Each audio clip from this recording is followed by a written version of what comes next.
Happy Saturday. I'm doing the stereotypical thing of a stay-at-home mom, and that's making sandwiches for lunch while the boys are outside working on my daughter's car. I'm listening to a podcast about the millennial generation, and I guess I don't quite fit into that generation because I was born in the early 80s, so I'm in my 40s. But it just has me thinking. I mentioned how this generation is forming the future, and when I think of this generation as parents, I think of younger moms, not moms that are close in age to me, which would be 30s, 20s, late 30s.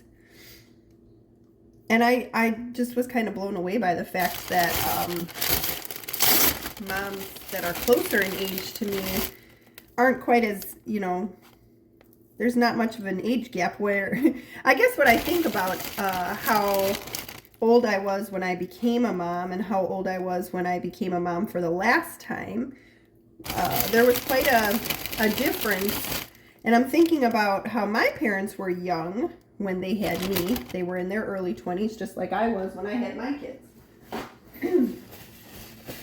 And thinking about all of that, I'm talking about how I wasn't taught how to be a biblical mom. And I spent quite a bit of my early years as a parent parenting well. I mean, I have always been a very dedicated mom. I always try to make sure my kids are getting the best and building their character and trying to give them opportunities and disciplining them. But as I'm coming to find out, biblical parenting is not something I've been taught to do. And it's interesting because I have grown up in the church. And I've been, I grew up in a church, and then I became a member at a new church as an adult. And so it's just interesting because I grew up going to church. My dad is Catholic and my mom is Lutheran. And so we went to Lutheran church, and my dad to this day really doesn't attend church regularly. But, like I said, I grew up going to church. And I was raised in a loving home, but I had no idea what I was doing. I don't know how to raise children God's way. And so I heard this thing, I think it was a TikTok video. I think it was One Faith Church, but I could be wrong on that. But the summary of the post was, if your children haven't learned your establishment of authority by the age of 5, it's going to be more difficult as you go on. And so that was kind of eye-opening. I know I certainly was a completely different mom when my older ones were in that age range. Again, I have always been diligent in teaching them, but I was teaching them from what I knew then.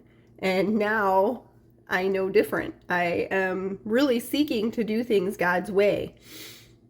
And I don't feel like I have all my answers yet. But regardless, I'm loving them hard.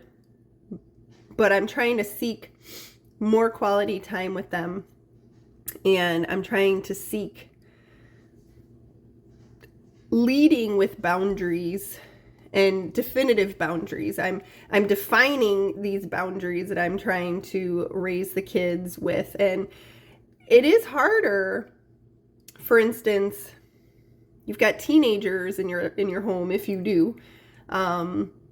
They don't want to listen to you. They don't want to listen to you, and they're not watching your actions because majority of your actions are done while they're out of the house or before they even get out of bed, depending on the day.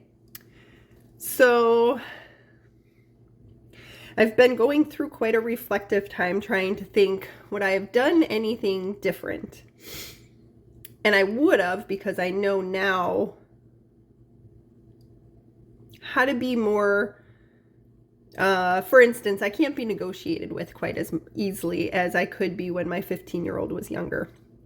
My 15-year-old has a supreme skill of negotiation. He's brilliant. He's just got so much up there.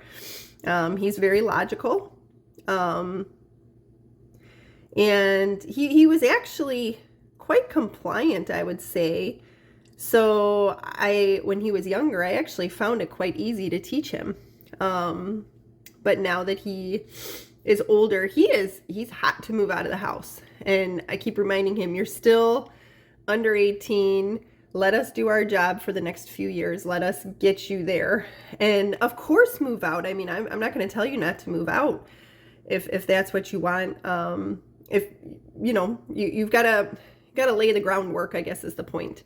But my methods with the older two are very, very different from my methods with my youngest. And the way that we are raising the youngest is through wisdom. I mean, I guess when you know better, you do better. And again, I'm not trying to kick myself or critique the fact that I raised my older two differently. I raised them the best I knew how, and my heart is where it is now as a result of just learning. And that's part of the process of growing up. So I guess, you know, you've got a mother who started when she was 22. I became a mom when I was 22. And my youngest was born when I was 38. And there's just a progression of age and wisdom. And but here I am. I'm wishing somebody would have taught me how to seek God's will and how to pray for my kids to live up to their gifts. Or I shouldn't say live up to. I feel like if they could rest in the fact that God created them in his image, and each one of them has gifts that they've been blessed with. Each one of them have different offerings, because our purpose here is to love and to serve others and to find out who we are, and definitions that come from the world, from, you know, what people tell you. If those people don't have Christ in their life, I don't think that those are the people that you should be listening to. The world's going to tell you many things about yourself. And I guess I have a lot of thoughts. And I've been working through my own doubts, self-doubts, doubts of myself, thinking, is it too late? And it's not too late. In fact, when I started really digging in and researching, reading up on how to raise a family God's way, the first thing that came to mind, the first thing that went up on our wall was the 10 Commandments. And it's interesting because the 10 Commandments, there's only 10 of them. And I mean, a state like Illinois, we live in Illinois, the amount of laws that we have in this state, ridiculous, okay? So many of them could probably just fall into the umbrella of the 10 Commandments, yet we put all these laws and restrictions on people. And so that actually brings me to my next point. Are we parenting behavior modification way or parenting the heart way? And it's interesting because when you look at it through that lens, we don't like certain behaviors out in public. It's embarrassing. But if the ultimate goal is to parent their hearts, build their characters, maybe they won't feel as though they have to chase after success and please others in order to feel loved. And that kind of goes against how we've all been raised. Not all of us. I'm sure there are some who, you know, were raised in the generations where it wasn't that way, but it feels like we really focus a lot on behavior and not the driving force behind the behavior. There's this one book that I have in my library. I started reading it and I would love to go back to it, but the main question that is noted in this book is you can raise your children in a loving environment and provide all the opportunities. The emotional level question that their hearts ask is, am I loved? And if a child wonders if they're loved, and this, like I said, is coming from a family where they are loved. If a child is wondering if they're loved, and in the back of their minds and in their hearts, that's a question, I hope we're answering it for them with a resounding yes.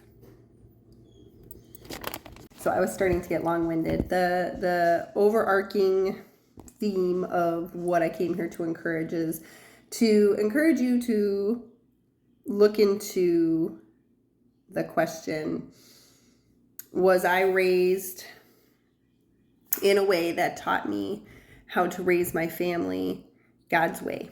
And if not, I think you're probably in good company. And I would say, just remember that it's never too late. That was an encouragement that I've read in multiple books. You pick up all the books on how to raise teenagers, right? And all of them will tell you the same thing. It's not too late. Spend quality time with them, which is complicated because a lot of times the teenagers don't want to spend quality time with you. So get creative in how you're spending that quality time. Give them room to talk. Respect them. Give them dignity. Remind yourself 1,000 times that you are doing the best you can. Pray like you've never prayed before. And just ask God for his guidance and he will give it to you. And does it make it easier? No, it doesn't. But you're not alone in the wild ride of parenthood. And you can have days where you feel confident, and then you can have days where your confidence is shaken. But stick with it. Love them hard. And just, I think the thing that I've learned is it's not so much about raising the kids as it's about learning how to live out your actions instead of just words. And that is a tough lesson for many people. So don't lose courage. I hope you're encouraged and have a great day.